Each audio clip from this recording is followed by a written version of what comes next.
Where I want to start on the show today is with a cough. Yep, good.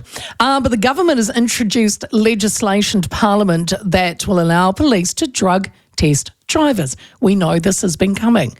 It will go before the Transport and Infrastructure Select Committee after its first reading this week. Transport Minister Simeon Brown said they are going to come down hard on people who are driving drugged, stating alcohol and drugs are the number one contributing factor in fatal road crashes.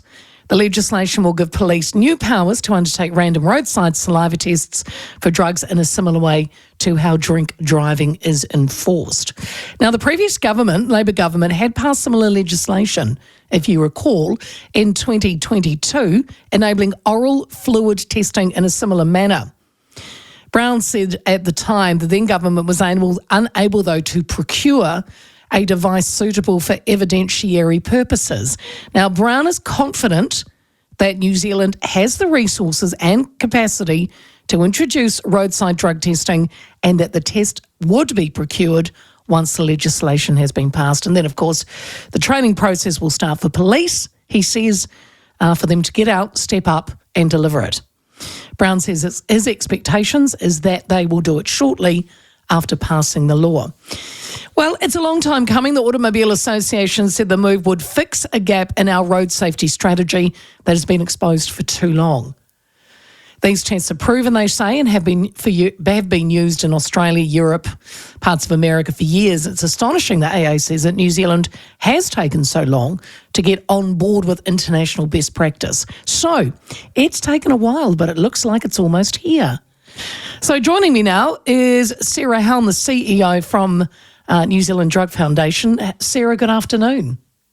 Yeah, hey, how are you doing? I'm good. Excuse me if I do have a little cough in between, Sarah. I'm still getting over, I think, pneumonia. Would you believe it? Oh, no. So, I know. Sorry. That's all right. Everyone's got a little bit of something at the moment. Sarah, over 2019 to 2021, an average of 101 people were killed each year in crashes where a driver was found to have drugs other than alcohol in their system, and it represented 31% of all road deaths. Roadside drug testing is long overdue here, surely. Yeah, look, I think everyone listening doesn't want impaired drivers on the road, and if you are driving and you're impaired, please pull over and think about getting another route home. Very serious and very important issue. We strongly support the intention of this legislation. We are a bit concerned about some of the unintended consequences, and looking forward to talking through some of that, well, both with you now, but in the select committee process in particular. Yeah. Okay, because that was actually my next question for you, Sarah. What are the aspects of this that the Foundation's concerned about?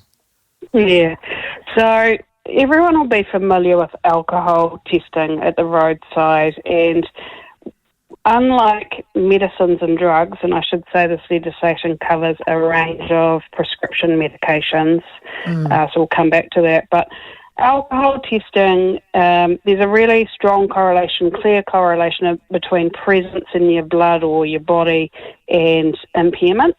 But with other medicines, it's not the case, medicines and drugs. So you could have taken something days before, a benzodiazepine, for example, on prescription or illicitly, and days later be pulled up and it's still in your system. You're not impaired at all, but you'll be facing a 12-hour driving ban. Now, your audience, myself, yourself, I think we've talked about this before, being a bit middle-aged and starting to have to take many medicines. You're, for example, recovering from pneumonia. You might have taken codeine as part of your recovery, and the legislation covers a range of medicines and drugs from codeine indeed through to cocaine. So, we're really interested in the detail here because that roadside test is going to pick up presence, but it's not going to tell you whether the person has any impairment at all, and we're really worried about those unintended consequences. Because, and I mean, you've got a valid point because people will take prescription medication. Do you know, I gather they'll be testing for cannabis, meth, MDMA, cocaine. Do you know, have you looked into what will be on the list?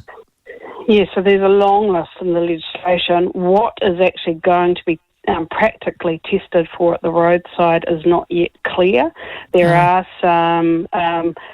some of them might be hard to test for at the roadside, but there are some sort of cover-all tests for things like opioids. Now, tramadol, for example, is listed. Again, a relatively common pain medication. People might be trying to get to work and have taken their pain medication as instructed by their doctor to prevent impairment, and they're pulled up at the roadside. They then instantly... So what the legislation seems to suggest will happen is you'll have two tests. So you'll be pulled up. If you fail the first oral saliva test, you'll then get a second one. And if you've failed both of them, which doesn't mean that you're impaired, it just means you definitely have had some at some point, you're stood down from driving for 12 hours.